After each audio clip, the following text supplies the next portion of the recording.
Hi friends, I hope you all are doing very well in your respective lives. So, this is Kunal Nagpal and I'm feeling extremely proud to welcome you once again to this amazing economic forum, Nagpal Econotech Academia. My dear friends, today we are basically going to talk on a very prominent matter which is of great strategic concern. Today, we are going to explore the core insights of the address given by our respected Prime Minister Shree Narendra Modi ji while presenting first of the 12 webinars, that is the post-budget webinars. And in this particular session, he has actually stressed on our overall efforts, the collective efforts which are going on in order to become a very eco-friendly country in terms of reduction of the usage of fossil fuels, and he has very proudly stated that India is actually very fast turning green leader, and for this very purpose he has given the invitation to the global investors worldwide. So isn't it really great that the pace at which we are actually diversifying our overall efforts towards becoming a green energy economy, the green energy leader at a world scale? This is really admirable, and it is also portraying the fact, the way in which we are aligning and optimizing our resources in order to become a sustainable economy, being a lot of emphasis towards the two sustainable development goals, specifically speaking, that is SDG 7 and SDG 13, which actually talk about the green-based economy and appropriate climate action approaches. So this is really great. So now, my dear friends, let's explore what all ideas he has actually given in his address. So let's start. In his first of the 12 webinars on the focus areas of this year's budget, our respected Prime Minister Shree Narendra Modi ji actually asserted yesterday, that is on 23rd February 2023, that the green growth is basically among the new age reforms his government basically aspires to promote, and therefore invited the global investors in this particular field for tapping the potential in our motherland, India. Renewable energy, green fuels, use of waterways, and measures like scrapping of the old vehicles are actually among the thrust areas of his government.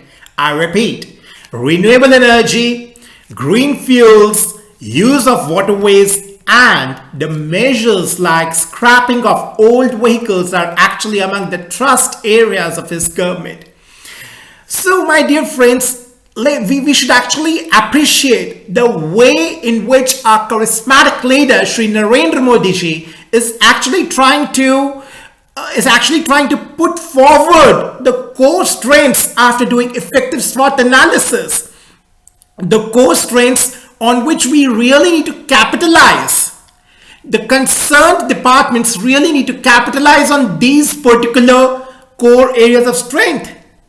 And this is the main trait of a true charismatic leader, which I have been stating in all my sessions. That is the excellent ability to actually find out the opportunities in the threatening situations.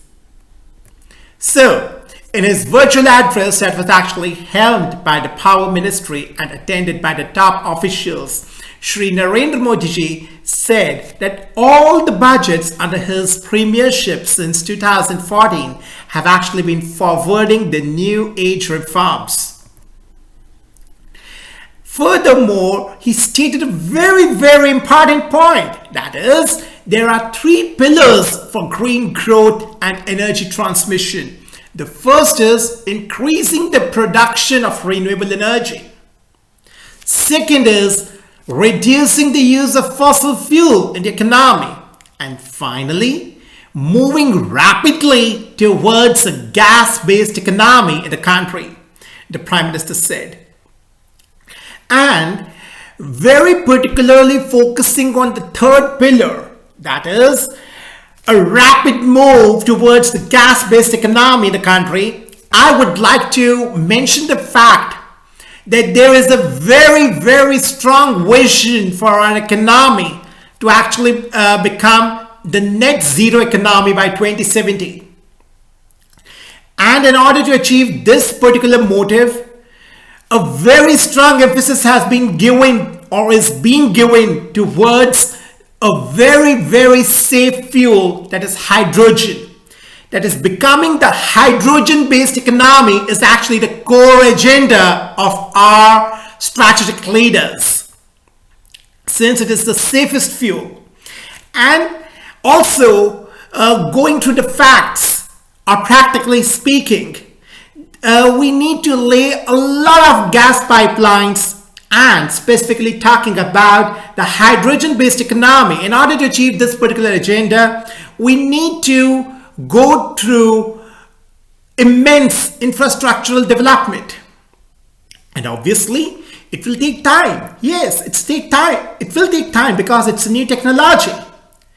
So, my dear friends, in this particular duration, until we become full-fledged hydrogen-based economy, during this particular time interval, we are trying to explore other gaseous fuels as well, like natural gas. So we are putting excellent efforts and hence making the best possible efforts to achieve our goals. So I would like to repeat these three pillars which are responsible for the green growth and energy transmission. The first is increasing the production of renewable energy. Second is reducing the use of the fossil fuel in the economy. And finally, moving very rapidly towards a gas-based economy in the country, the Prime Minister said. Speaking further, he said, this budget will actually play a very, very prominent role in establishing India, that is our motherland, as a lead player in the global green energy market. And that is why today I invite every stakeholder of the energy world to invest in India. Modi ji said.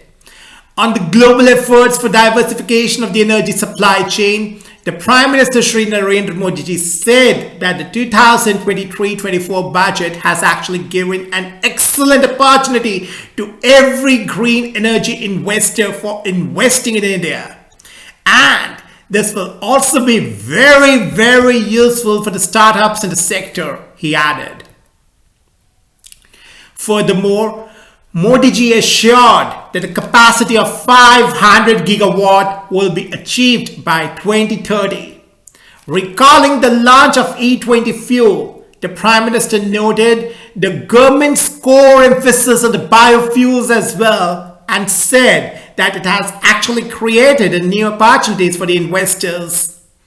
Furthermore, he observed the abundance of agri-waste and actually urged the investors to not miss this particular opportunity of setting up the ethanol plants in every corner of the country. So, my dear friends, we have been able to realize in this great insightful session that our government is actually trying to put the best foot forward, and it's leaving no stone unturned to actually make our economy sustainable in each and every aspect. And as I have been quoting, this is the real essence of a successful economy.